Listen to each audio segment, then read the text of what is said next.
Okay. All right. Thank you very much, Steve. Thanks for everyone coming out on such a warm, humid, close evening. It'd be nice to sit in somewhere really deeply air-conditioned, but we'll just have to sit here for a while instead. Okay. So Chichen Itza, I imagine that some people have actually been there. It's one of the most visited sites in Mexico. And for reasons I'll be explaining, it's quite a mystery.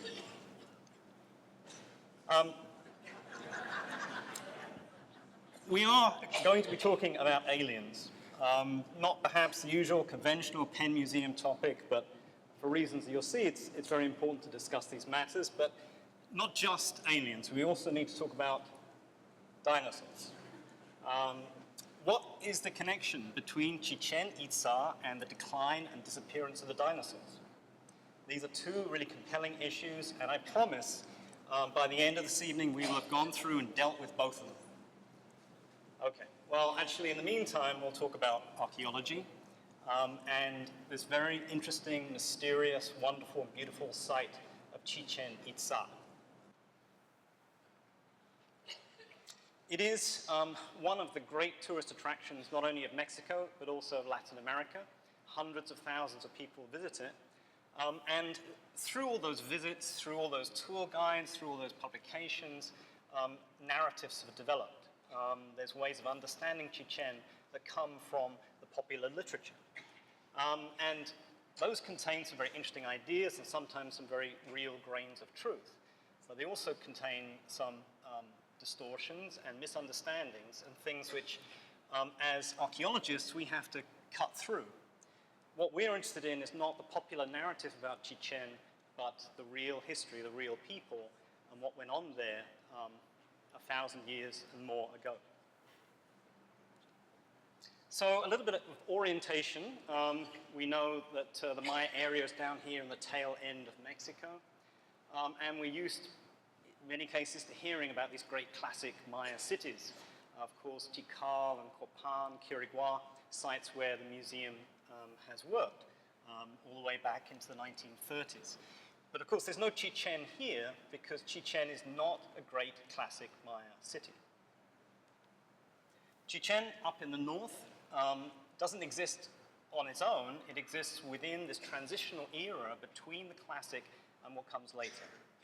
Initially the terminal classic and then into the post-classic. And we'll be talking about those things as I go along. What's important, I think, is to situate Chichen within not just time, but also the geography and the cultural surroundings, its fellow cities up there in the north. So there's Coba, Ekbalam in the east, and also the west, Uxmal and Mayapan.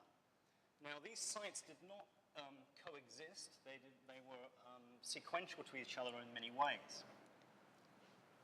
We look first at Coba. It's a very ruined site. It's a very atmospheric place. There are beautiful lakes and wildlife. But the site itself is very heavily dilapidated.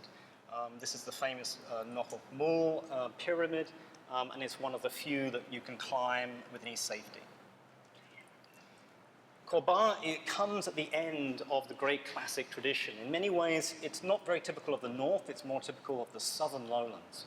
Places like Tikal or Naranjo or Piedras Negras. This is the kind of culture that Coba is part of. And therefore, of course, it has monumental stela stretching all the way back into the early classic, late classic, and up till the very end of the late classic. Ekbalam is probably much less well known. The site is a lot smaller. Coba is really vast, but Ekbalam is very concentrically positioned, very tightly spaced, and in the last few years has produced some wonderful stucco sculptures, really elaborate things. Now, the thing about Ekbalam is it's sort of a brief fluorescence. This is, we know from the inscriptions that this is was created as a phenomenon under one and perhaps two rulers. The other thing that's interesting about Ekbalam is that we know that the ancient name of Ekbalam was Ekbalam. All of this time, people have known the ruins by the same name, and we've now found it in the inscriptions as the place name. And that's incidentally is true of Coba as well. These are both ancient Maya names.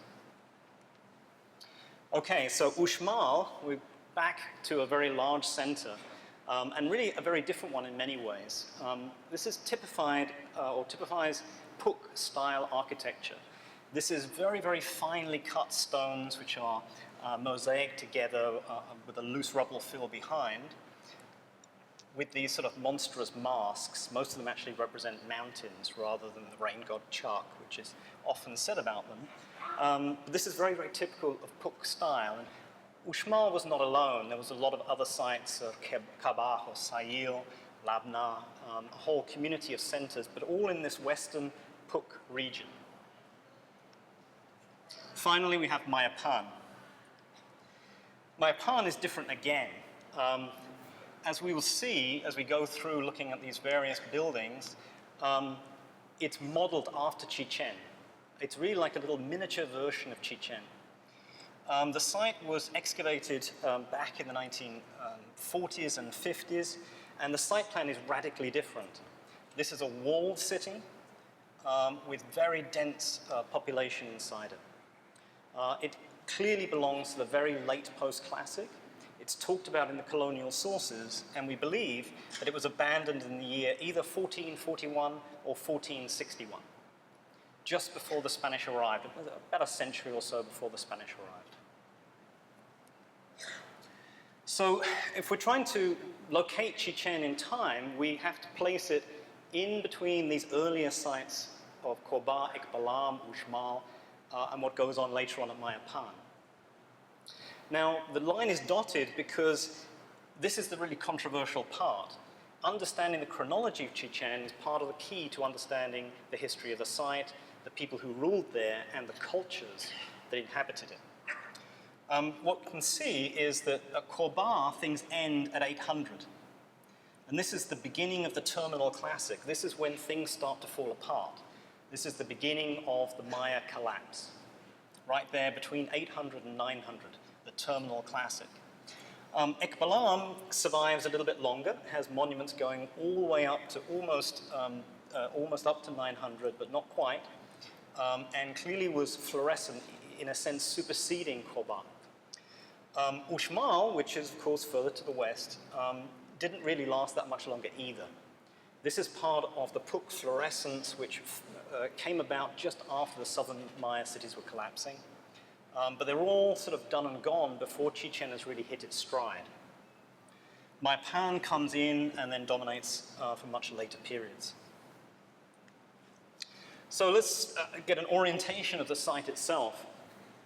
In the center, and this is of course just downtown Chichen because the site extends off in all directions, we have El Castillo. We have the Great Pyramid in the center.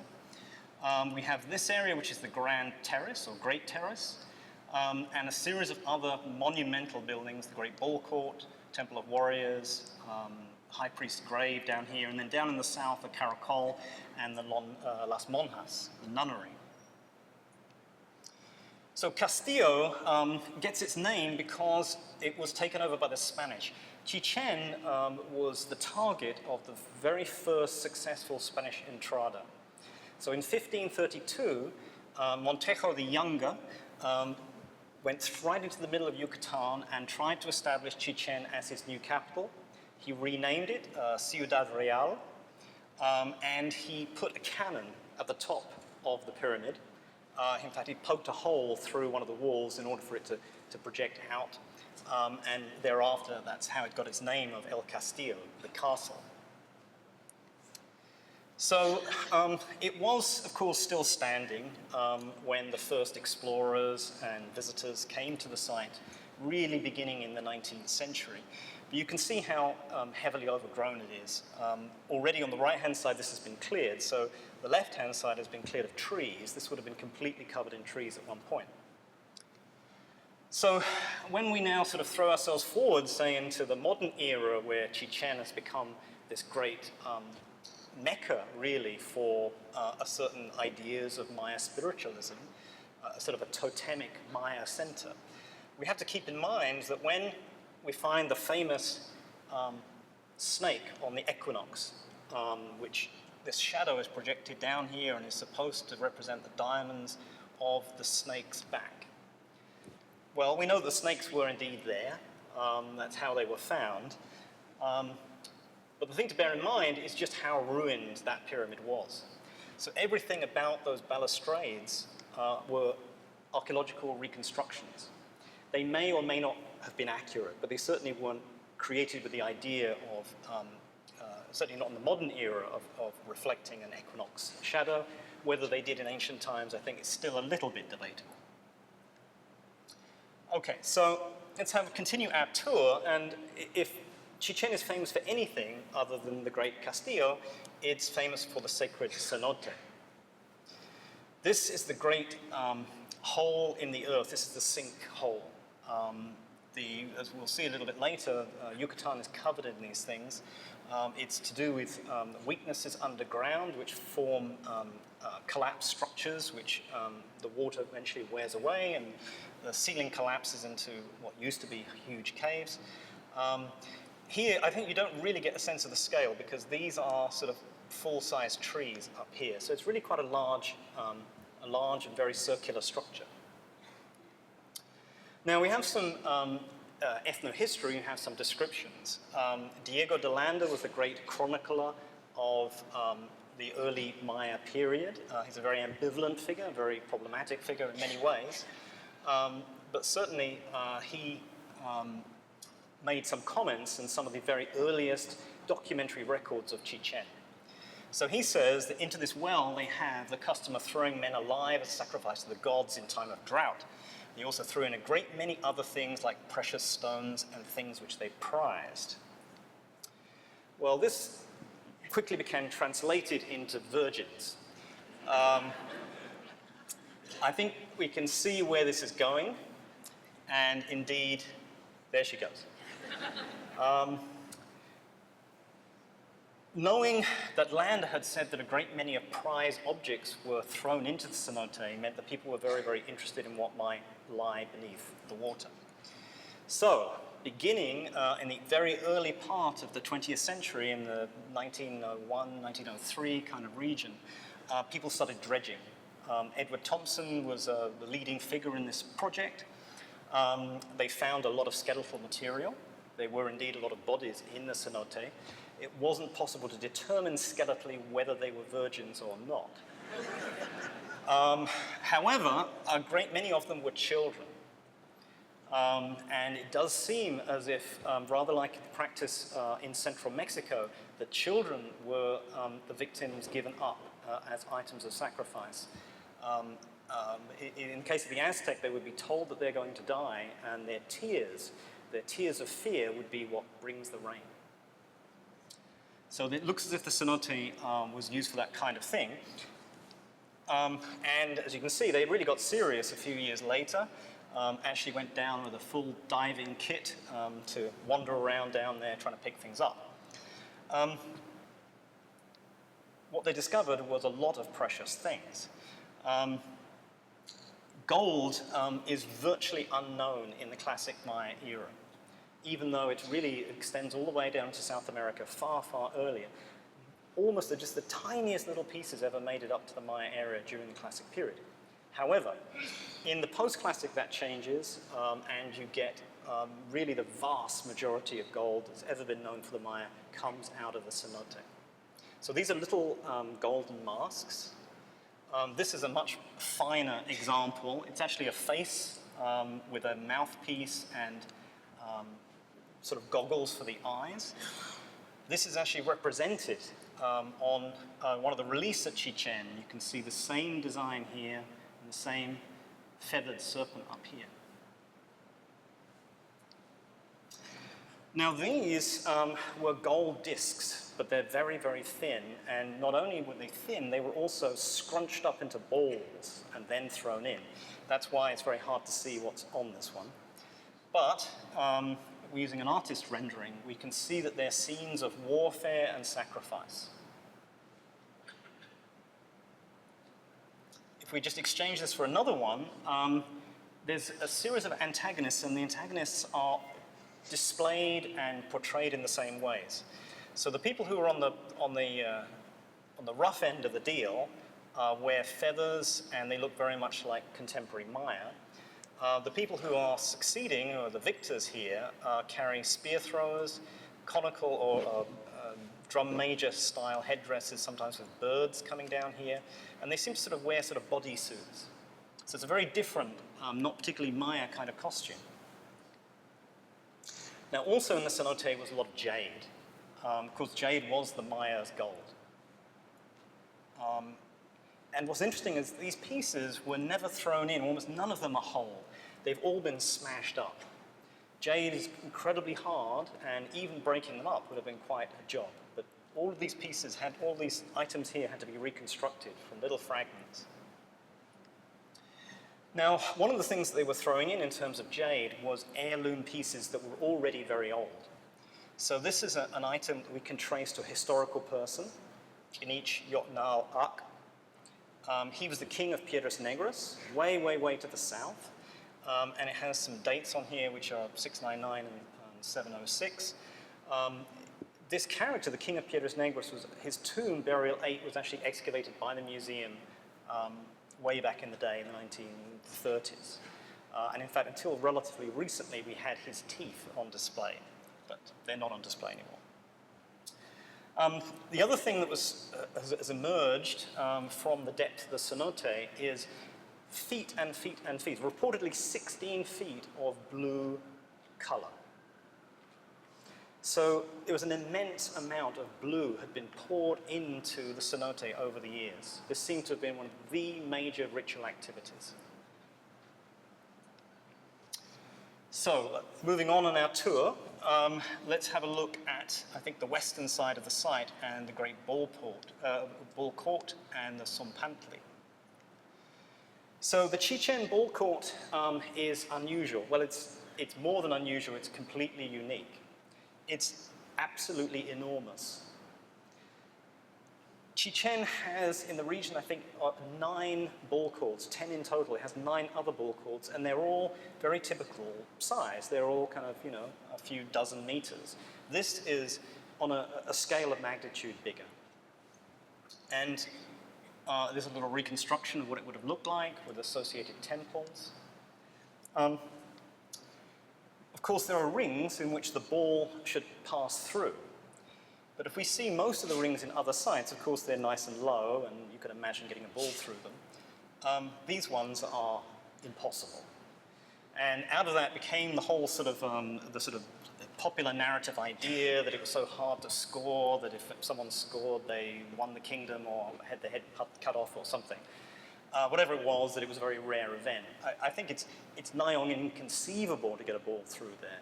And I think this points to the greater purpose, and I'm not the first person to think this, that the structure is not a ball court, it's a temple. It's a temple in the shape of a ball court. That's the way to understand it. And so when we have all these carvings, all these reliefs which run down the sides, including, of course, balls with skulls inside them, ball players here with axes, and here a kneeling ball player with his head chopped off and snakes sprouting out, we're really looking at mythology. We're not looking at a how-to guide of dealing with the winners or indeed the losers of a ball game. But if we want something grisly and gruesome and shows the darker side of Chichen, it's very close by. Because Sompantli, which is just behind the ball court, is a large base for a skull rack. What you can see are these skulls which have been pierced by stakes. And of course, we know this structure, and the name, of course, is not even Maya. This is a Nahuatl, this is an Aztec word, because we have these described for central Mexico, and specifically Tenochtitlan in the capital of the Aztec Empire. So we have depictions of these same kinds of structures, the same kind of base covered in skulls, and then in recent years, even the skulls themselves. And you can see that they're all pierced with a stake that goes, in this case, through the side. So there is a dark side to Chichen. There is a militaristic side, which this is designed to emphasize. Now, I can't entirely go through the history of Chichen without talking about Le Plongeon. He was one of the great sort of mystical characters. He comes from this transitional period, the 19th century, when you have some really important scholars emerging with some very interesting and long-lasting ideas. But you also get people who are, let's say, less mainstream. Le Plongeon believed that Chichen had been founded by Freemasons who had escaped Egypt via Atlantis. This was also part of his, he had a larger model that Palenque had been built by Polynesians. So we see that, the scholarly tradition emerging out of a kind of antiquarian and a much more sort of far-fetched concepts which were floating around in the 19th century. One of Le Plongeon's contemporaries was someone of completely different order. It's one of his photographs as Charnay, the Frenchman. Charnay took some of the very first photographs of Maya buildings, and he also traveled very, very extensively. He had been to central Mexico. He had been through all the coastal regions. He'd been to all parts of the Maya area. And so he brought, not perhaps a sort of scholarly background, but someone with tremendous visual experience. And so when the Chicxulub, this reclining figure, which we'd seen in the previous, back in Le Plongeon's photograph, he knew where he'd seen these things before. He'd seen them a long way away in central Mexico. This is from the site of Tula, which is going to feature quite heavily now. So Charnay, and after him a series of scholars, Tozer, Thompson, Morley, he began this whole tradition of comparing Chichen with Tula. Tula is to the northwest of Mexico City. It's not a huge site, but the important thing for our purposes is how much it resembles Chichen. Charnay separated Chichen into two parts. There was the part which was clearly influenced by the Puc. So this is the same kind of style we found at Uxmal. This is part of the Monjas complex. And here's the church, the iglesia. This belongs to a southern portion of the site. This is the Caracol. This is an observatory, we think. It has these concentric viewing points which are believed to line up with various stars. It could also be a wind temple and talk about the ways in which wind flows through these apertures. It's very typical of wind temples that they're circular in central Mexico. Okay, so that old Chichen is down in the south, and the rest of the site he dubbed New Chichen. New Chichen has the Chicxulubs. It has the figures where it was believed that heart sacrifices took place, just there.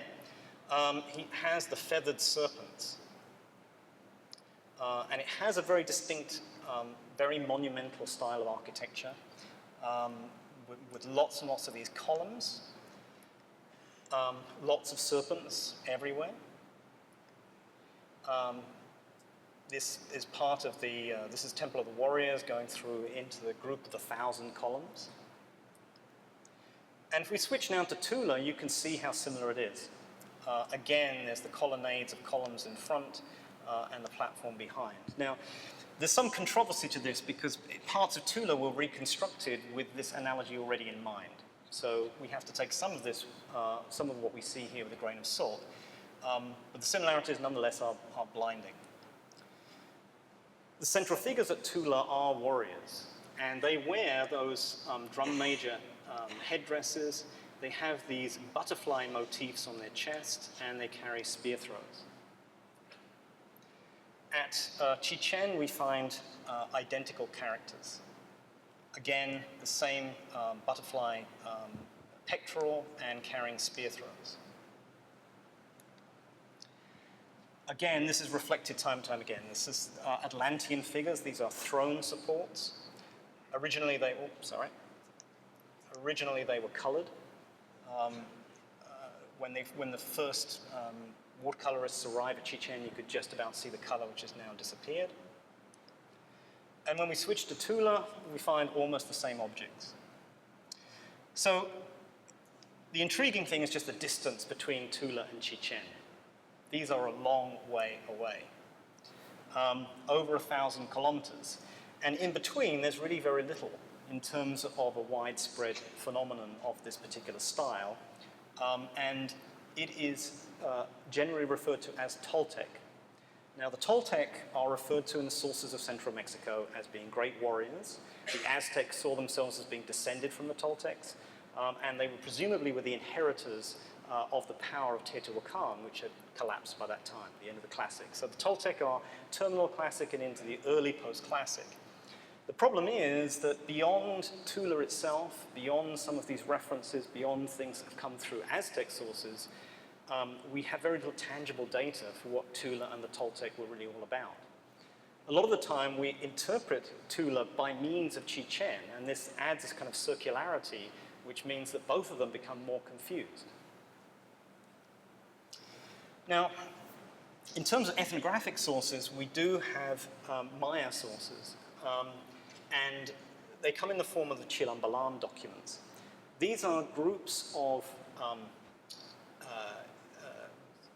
collections of prophecies and myths, as well as much more mundane matters, which were constantly being collected and recopied.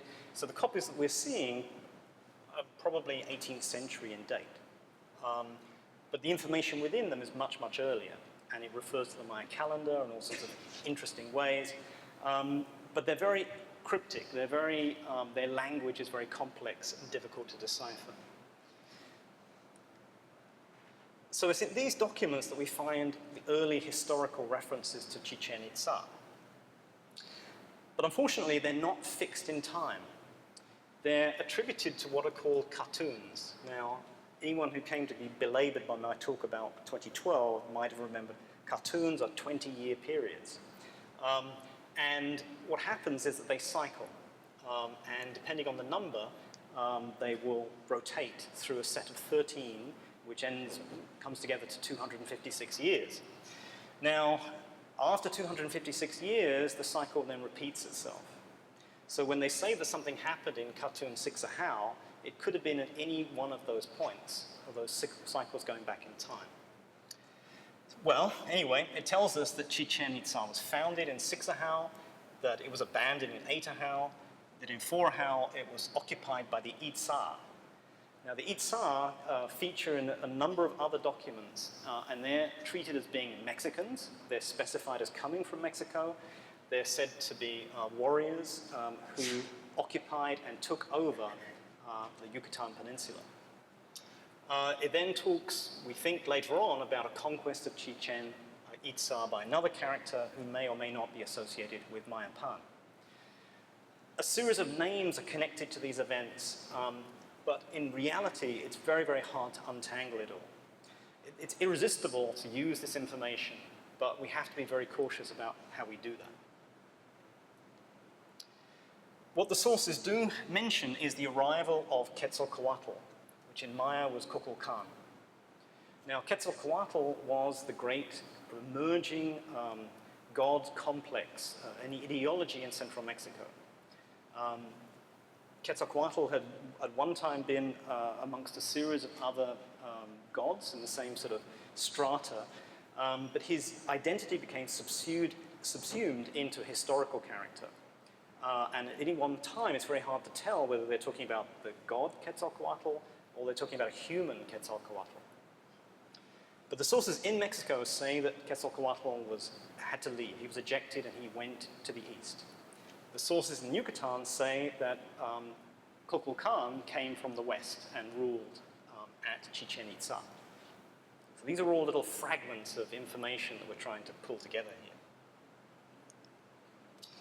So this is just a little bit of the evidence that, of this feathered serpent, which is what Quetzalcoatl means, was already a very, very major part of the iconography of central Mexico. This is Xochicalco, a site which is in some ways influenced by Maya architecture and dates to the Classic period. But equally, of course, the Aztec had this plumed serpent, Quetzalcoatl. So The central El Castillo temple was described as being the building, the temple to Kukulkan. And of course, those serpents, we don't see them here, but the serpents running up those palisades and some of the iconography at the top support the idea that the plumed serpent was being celebrated in this building. So we might hope that the inscriptions of Chichen might illuminate some of this. They might help to let us know who the Itza were, tell us about Kukulkan, tell us about all these interesting events that took place, both we know archaeologically, iconographically, and ethnohistorically. But unfortunately, they do almost none of that. The inscriptions at Chichen are not few in number. They're quite numerous. But their preservation is poor on the whole. And even when it's not poor, their content, their phrasing, the ways that they use their signs is very, very difficult to read. So those of us who work in earlier periods and work in the southern lowlands, we can have a pretty good handle on most inscriptions that might come out of the ground. But at Chichen, we're presented by texts that we can barely read at all. They use a different kind of chronological system, and that can be very hard to read. And just extracting people, events, the whole narrative of Chichen inscriptions seems to be different. So this is Stela 1. We don't even have a proper date. We can't reconstruct a date for it. Some are, as I say, well preserved, and they supply certain names, some of which we can read, some of which we cannot. Here is something which is Kokum. And Kokum is an interesting name because that becomes a patronym. It becomes the ruler's name at Mayapan. Possibly connected, possibly not. There are certain relationships between these characters, and we can assemble family trees to some extent. We can project who we think were rulers using titles that we don't really see anywhere else. But I think a lot of that information is really struggling, is really grasping at things which we can't pin down. So I think much as I would love there to be a great epigraphic solution to this mystery, there's almost nothing there. What we can say is a few little fragments. This is the Casa Colorado. This is the red house. And inside it, it has a carved vault jam. And that is the inscription. It's a very well preserved one by Chichen standards. It talks about a series of ritual events. Interestingly, it has some vernacular Yucatec. Yucatec is the language of the northern lowlands, and yet almost all inscriptions, even the ones in the north, are written in a different language. They're written in Cholan. It's the prestige language of rulership from the south. But here, there are some verbal structures and some indications that Yucatec is being spoken and is sort of filtering into the writing system.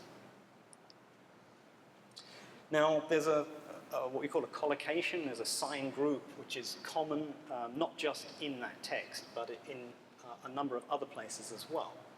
And we can break that down quite easily into syllables, a, u, pa, ka, la. And that makes a very legible name, Akobakal. Fire is his shield.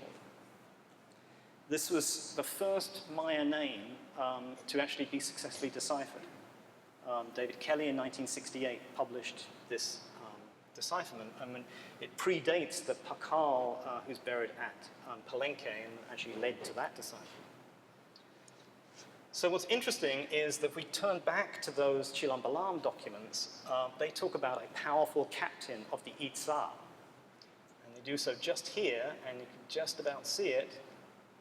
It's Kakopakal. So these may not be the same person. This may be very, very different repeating names. When you see things like this, you can't automatically assume it's the same historical person.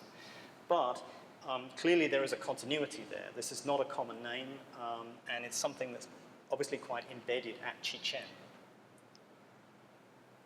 So what I've portrayed up until now is the sort of the grand narrative, the old Chichen, the new Chichen, The Maya are taken over by the Itza. The Itza are Mexican invaders.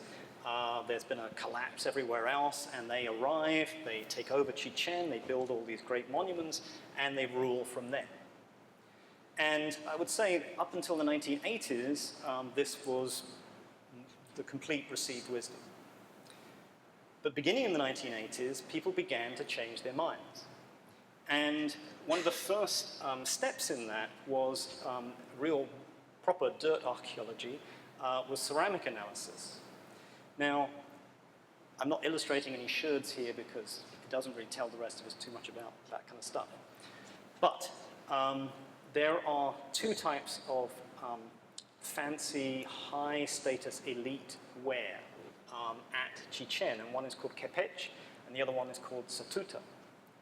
And they had always been seen as sequential. Kepech belongs to the Maya, the fluorescent Maya, and satuta belongs to the invaders. But when people began to dig into certain contexts, they discovered that there was a mixture, that all those sherds, those broken pots, reflected both types together. And this led to a radical idea. The idea was that there's a total overlap, that these are not chronologically distinct, they are actually little cultural markers of two groups of people or two people identifying with two different ideas who are living side by side.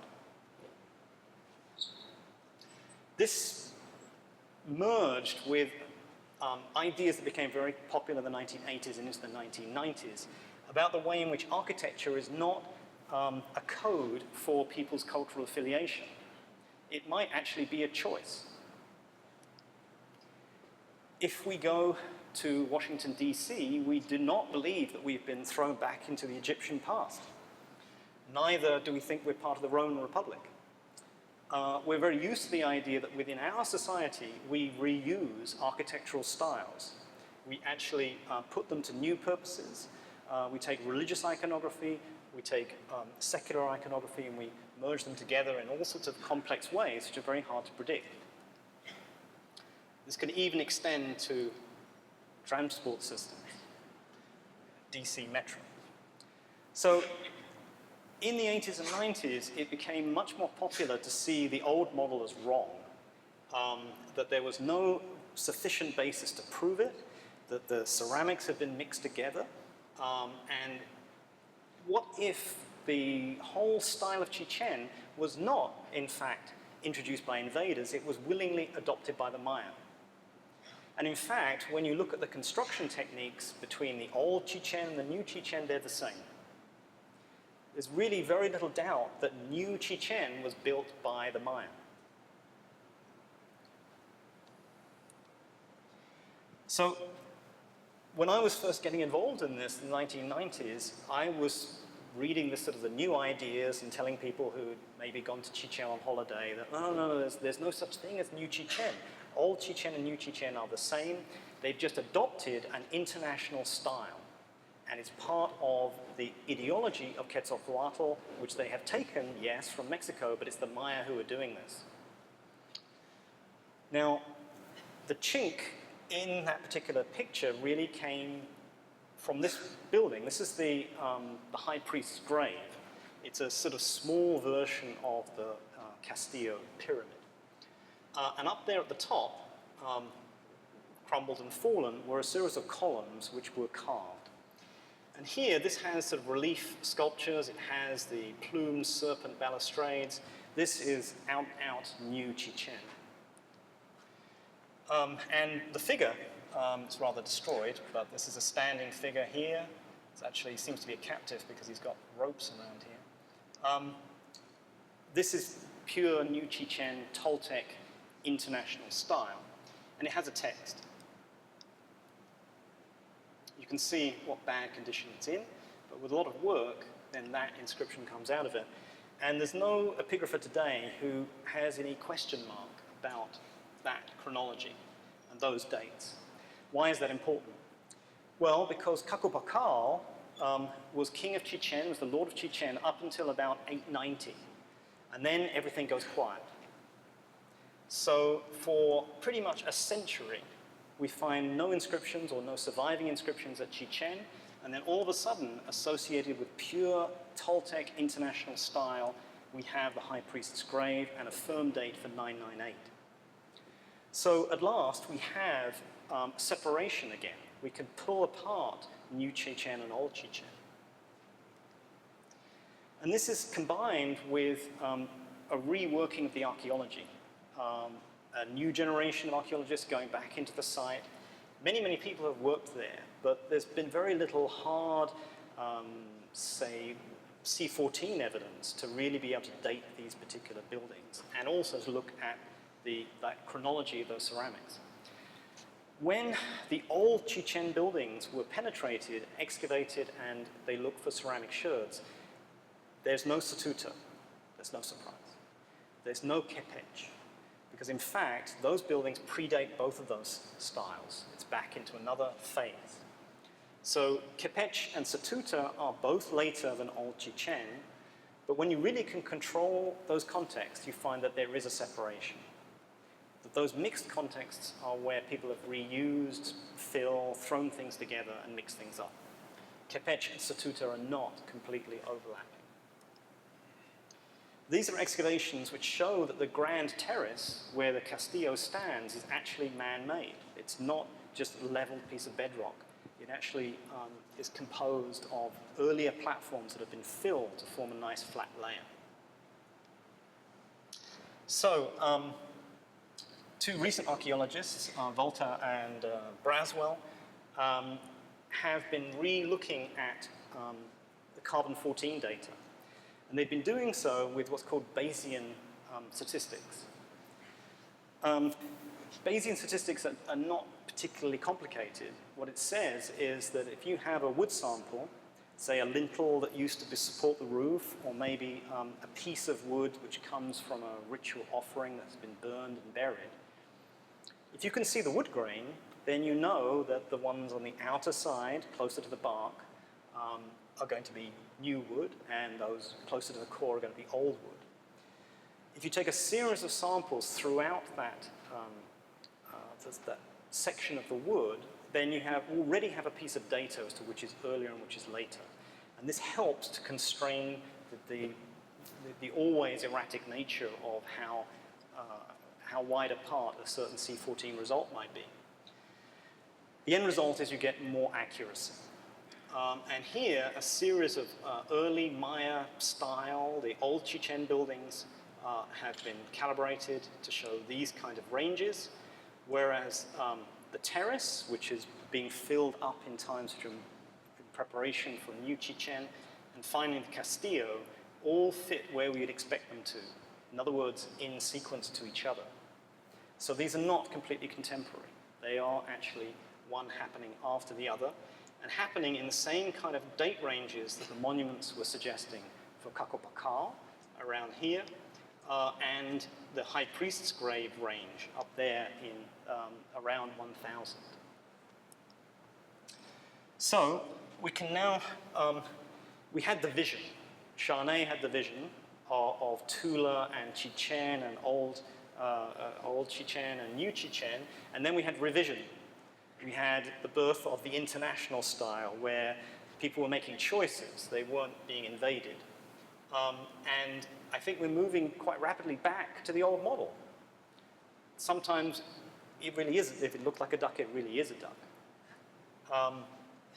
We have a break, which is very close to the general meltdown of classic Maya civilization, coming just shortly before 900, and then a period, we don't know how long, where all of a sudden Chichen becomes galvanized and changed. So were the Itza invaders, were they people who came to the to the Yucatan Peninsula, or is that a fiction that scholars have told ourselves? We're still trying to fit these pieces together. But I think the de facto idea that that's not possible, I think, is wrong, and I don't think it can be supported. The reason for that is that we already have, or we now have, a good precedent. We know that there was influence between Teotihuacan and the Central Petén, this case Tikal, but not just Tikal, which happened much earlier, yeah, in around late 300s, 400s. There's still a very active debate about what that relationship was. Teotihuacan, a massive imperial center. It's a judgmental call, but I'll make it. And some iconography, this is a piece from Tikal, showing Teotihuacan-style warriors heading, we've got a building over here which is much more in Maya style. The murals in some of the temples at Chichen show tremendous amounts of warfare. They're part of a whole narrative of conflict and attack and potentially invasion. It's not inconceivable that the same thing was happening. So when we talk about aliens, I think it is an alien city. People go to Chichen today for a Maya experience, to see Maya architecture and see the gods the Maya worship. What they see is the Castillo. It's not a Maya building. They see Quetzalcoatl. It's not a Maya god. And in a sense, they have seen something very atmospheric and very wonderful, but not something which is particularly historical to Maya culture and civilization. Oh yes. What about the dinosaurs? Well, surprisingly enough, there is a connection. We know that, or we think we know, that a comet or asteroid hit what is now the Yucatan Peninsula. And in fact, you can see here on this map I've been showing, this feature, which is not a normal geological artifact. This is to do with gravity anomalies, and this is how it was revealed that what is called the Chicxulub Crater lies underneath the Yucatan. This is the crater which, it seems, the majority opinion, it lines up 65 million year extinction of the dinosaurs at the end of the Cretaceous period. If we look at the cenotes, they form a very distinct pattern. They are influenced by the crater because the shock waves which lie deep under the ground and are crystallized in the limestone have created those faults, have created those weaknesses which open up into cenotes. And so by only a very small stretch of the imagination, the location of Chichen is determined by the same phenomenon that brings the end to the dinosaurs. With that, I think I'd better finish, and thank you very much for your attention.